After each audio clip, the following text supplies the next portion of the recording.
Hey, hello, Ben here with Stu in the Lake. Hey, that's a little long, that intro. I might cut that back down, but this was a particularly nice morning when I jumped out of the Stuga and brought the camera with me thinking I needed to shoot a little different intro for the fall because the leaves are changing around here, obviously, and it turned out to be gorgeous. So let me know in the comments if that's too long. I'll probably cut that down a little bit. So here's what I've been up to the last 2 weeks. Been making wands, about 20 of them, and they're going down bestsellers down at the gallery in Madison.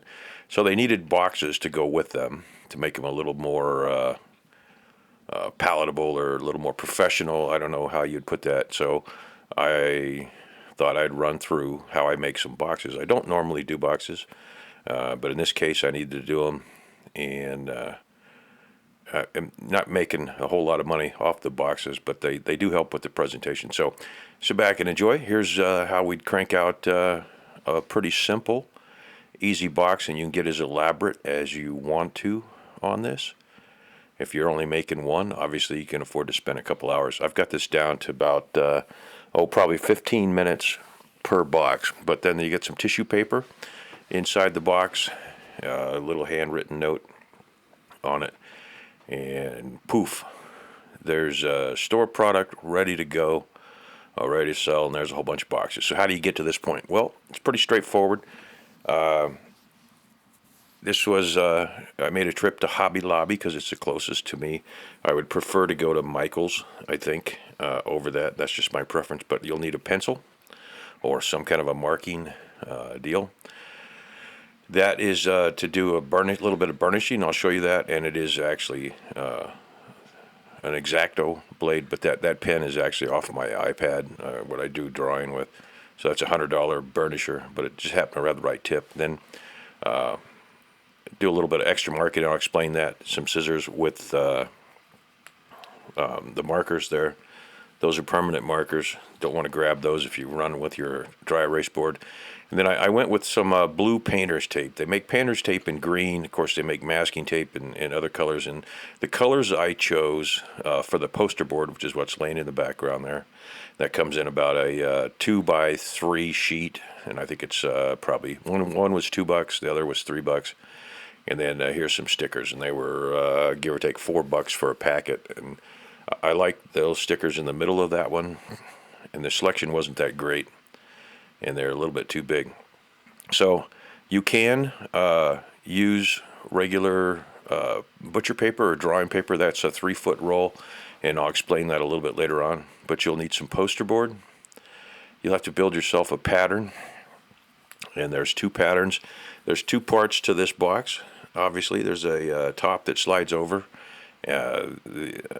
the top of it, and then the bottom. And they're a little bit different in size. As you can imagine, the top needs to slide down over the bottom, so therefore it's got probably another 1/8 of an inch. I won't give you the exact measurements, but basically you would add the thickness of your cardboard plus whatever you decide to put on the wrapping on that. So here's a piece of poster board, and I cut the thing out, and I went with black. And the other one, not a really great selection that they had there at the store. Like I said, I would prefer Michael's. They got a better selection than Hobby Lobby. And then I marked the pattern out. But this red one was kind of interesting because it has green in the middle, and it gives it kind of an old-fashioned deal when you start messing around with the box. So here's the patterns cut out.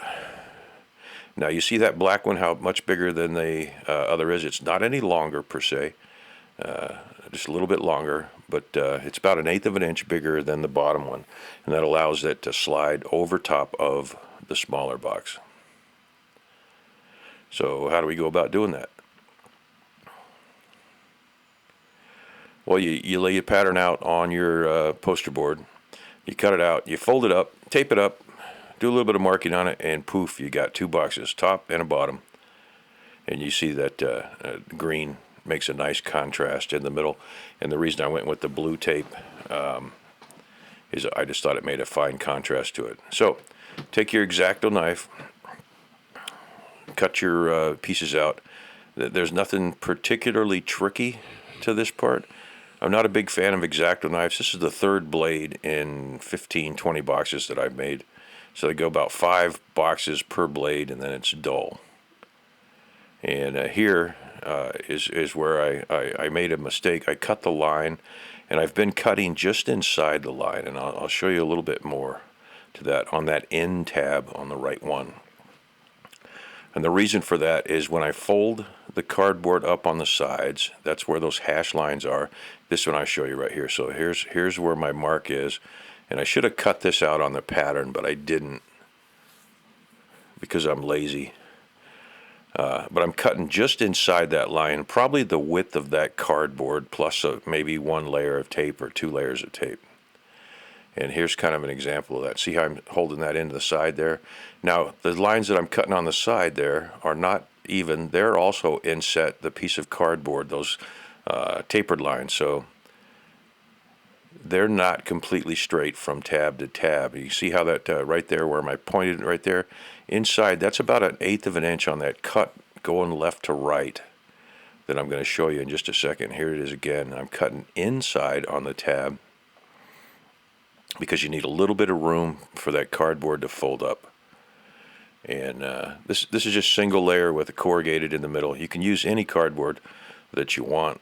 I just happen to want to eliminate a bunch of steps by not covering the cardboard with some kind of a wrapping paper or art paper to get the color. I left the color in the board. Now here's the secret. I'm not going to cut all the way through. I'm just going to cut through the top layer of this stuff. It's a very light cut. It's not going all the way down. If you cut too deep, you'll cut this tab off. Or this is actually the side of the box. And being red, it is the bottom box. And I won't torture you by making you watch me do 2 boxes on this, but you can see I'm just barely slicing through the outer covering on that. And the reason I'm doing that is that's going to give me an opportunity to bend it. And again, you could use a ruler if you're a little bit more anal retentive than I am, and get perfectly straight lines. You could take a little bit more time, but as a lot of folks say, time is money. So I wasn't necessarily trying to make perfect boxes. Now here's a burnisher, and like I said, this is my Apple pen, so that's about $100 burnisher that I'm farting around with there. But it happened to have the right kind of point on the end of it. I'm just running this down, and I'm creasing the cardboard, and I'm going to do it on the 2 end pieces, the tabs, and then obviously the left to right side down on the box there. So poof, it's now ready to bend. Again, you could put this in, put a piece of board against that if you wanted to bend it a little gentler than I did here. But my goal here is 15, 20 minutes. I want the box done and ready to go, because it's really not about the box. I noticed on Etsy when I was looking at boxes to see if I could find some that I didn't have to buy, that they were getting $20, $25 a box. That seemed a little steep to me for give or take $40 or $50 wand. So the edge of the cardboard is exposed at this point. I'm going to show you a couple different ways here, but the quickest, fastest way, and I thought it looked pretty good. You can be the judge of that. The tape gives a little bit of a contrast, but it also folds over the cardboard, and it hides the edge, and it finishes it out and makes it look a little bit more professional. Now you can do this without tape. You can use anything you want to fold this over, but then you got to start getting out glue and that sort of stuff. And as soon as I'm done messing around covering these edges up, I'm going to show you a couple of different ways to do it. Now you can, if you're really into making boxes, you could actually cut a piece of any type of material or fabric or paper that you like and glue that individually over the edge. Or I'll show you in a minute with a paper towel, which is real high class, how you can do the whole thing at one time. But in this case, it's simpler to put the tape on there, and you'll notice I'm going exactly through how I would do this in a production, with a little bit of extra. So the pieces that are going to show are the tops of the sides, the tops of the end tabs that are going to be bent up. And you'll notice I'm bending them a little bit long. And I learned this as I was making these and getting a little bit more proficient at cranking them out. That if I just left all the trimming to do at one time, it went a lot faster. So if I didn't pick up a pair of scissors or an X-Acto knife and trim each piece as I put it on there, I could do them all at one time and kind of save a step. So I've got a pair of scissors there. You can see all the edges that are going to be exposed on the box are marked with the tape, and I'll show you a technique. I'm going to make it look somewhat like it's not necessarily tape. I mean, some people would never know that was tape. Others, obviously, you guys know because you get to watch me do it. But I'm just trimming that off where it sticks over on the sides and where I did the little extra goober side, because that portion is going to get folded up and not going to show. So there you go. Box is folded up. And again, this was done for a demonstration purpose. You can take a little bit more time or whatever you need in there. It's just like the rest of this craft stuff. It's a messy mess. Right, so if you wanted to take a stick of glue or some kind of glue, you could actually not tape these edges or tape the ends that I'm going to do now. You could wrap the box with that glue and trim it. That's one technique. You can use any kind of paper, and I'm just going to give you a quick example of this one here. I'll cut a strip of this off, and it makes it look professional. It changes it from a simple box into kind of a fancy box. And if you can use any kind of paper, this just happens to be brown art paper, but you can see where you could throw that on there and glue that on there with a kid's glue stick. I found to be the easiest if you wanted. You can also use that to replace what I'm doing now. Now, that pattern I had earlier, which is kind of what we see there at the box, you could cut a piece of wrapping paper, glue it onto the outside of the cardboard, just like this, fold the edges over, so you'd have a third pattern which had your color of your wrapping if you wanted, and you could then fold that box up and it's closed. The edges are sealed, etc. So the easiest way I found to do this, and the quickest way to do the tabs on the end of the box and fold it into a box, is to tape it across the side. Now you'll notice something I'm doing here. You'll see right here I'm trimming that, and I'll show you why in a minute, because I'm going to put one more piece of tape around to hold those on the ends. And again, you could use any color of tape to contrast. You could use whatever. You could cut a piece of paper and glue it on there. But I'm going to put two of those across the end. The goal is to cover up the end of that box there and then make it solid. You'll notice that I'm not going very wide there, and I'm going to put one more piece where my left hand index finger is.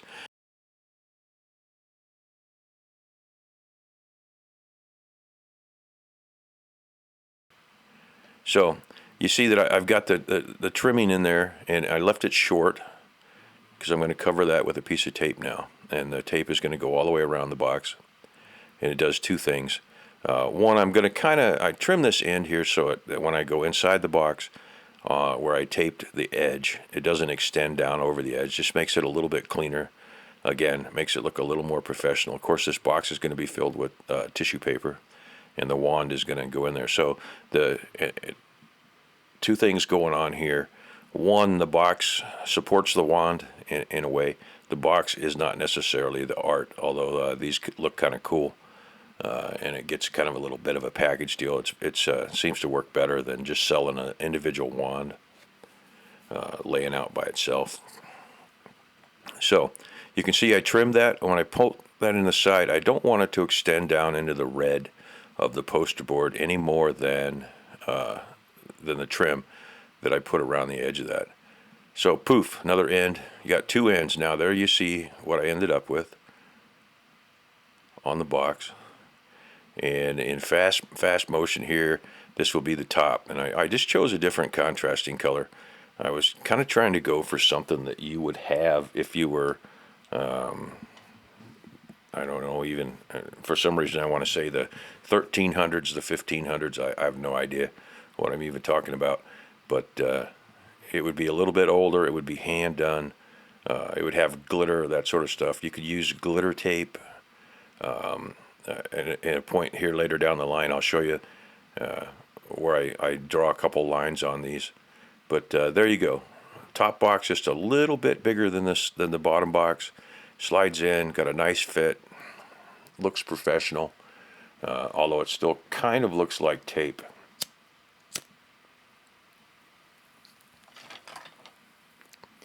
So there's a couple stickers, one for the end and one for the top. Now you'll see when I get to going on this one was box number 17, give or take, and I just made these numbers up to give it something. They have no bearing on it. There I'm centering it. You can see I'm perfectly measuring halfway between both sides, and poof, there it is, center, measured, left to right. Now once again, now it even looks better because it's got the contrasting colors. And all of this is my opinion. Of course, you can design or do yours any way you want. Now it needs a piece on the end. Well, it just didn't happen to have stickers that had this old parchment paper look to it and the fancy edges. So I've already used, you can see where I cut some of those out. I already used a couple of them that fit. And I figured a wand box would be stacked up if you were a Harry Potter fan watching where the heck did they go to get wands? Ollivanders. So if you were going to Ollivanders, they had all the wands stuck up in cubby holes, and all you saw was the end of the box. So then they pulled it out. So it needs a number on the box too. You can get parchment paper and painfully draw the design that you want out, or print it out, even better yet, on parchment sticker paper. But this was the quick and painless way. And these stickers have got through, probably they'll be through 20 boxes now, I think, for what, $4.99. So that saves you a lot of time, because again, time is money, especially when you're doing stuff and your intent is to sell it, which is what here. Now this one sticker here in the center has a black line and you can barely see it, but I thought it needed a little bit more. In old school Middle Ages or doing fancy work, you'd have a couple of sets of lines. So I thought it needed a red line in here, and on all the boxes I do try to do each one just a little bit different, and I freehand it. I don't spend a whole lot of time on it. You could put this out on the drafting table and do it perfectly. Obviously I'm out in the Stuga where the camera setup is. I do this inside, and I get a lot. I do it a lot neater, but I don't think it necessarily matters. So I'm looking over there, and I'm thinking, what number is this? And it turns out that it's number 17. So that would be Roman numeral X for 10, a V, and 2 Roman numeral 1s. Voila, 17. And then I'll take and put the line in there, and you can see without a whole lot of effort that looks pretty cool. And again, that's my opinion. Now the end piece here does not have the black line in there and then the red line. It just has the silhouette or the piece of the template shape cut out. So I throw those in really quick just to give it kind of more of a finished product.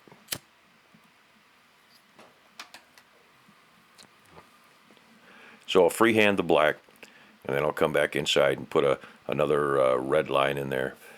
If you look at the end, when I'll run the boxes back through again, there's one box where I actually took time and put parchment paper all the way around it, just a strip on the bottom. And then I did probably 6 or 8 lines of different colors. I think I even put a blue in there. And that looks kind of neat. And if I see it and remember, I'll mention that. But so I drew the black, and at this point it's embellishment. This is the point where you've got the box done, life is good, and you're just finishing up and trying to make the details look professional.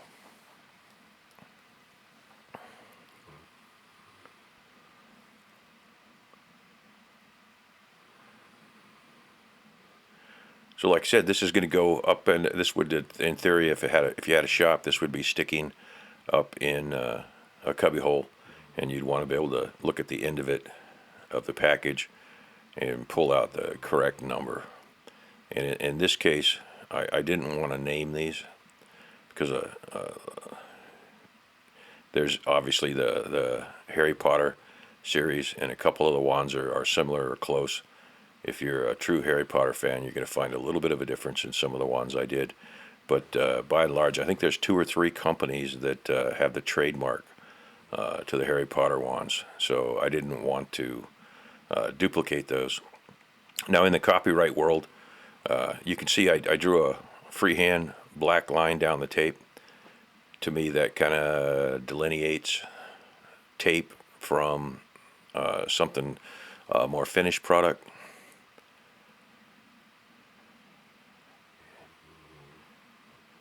And I'm just trying to dress up the tape, the blue tape on there. Like I said, I've tried it with you got green painter's tape. I've got several different kinds of electrical tape around here, different colors. You could use that. You could go use an art tape or whatever color. At this point, I'm switching to red. I do have some pens that are sitting where I do other artwork, pen and ink, watercolor, that sort of stuff.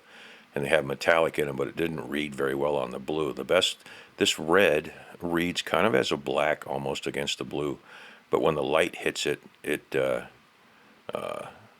has a little bit of a iridescent look to it, which I thought was kind of neat. And it's simple, and then you can see about how long it took me to do this. So you could go completely nuts to your desire.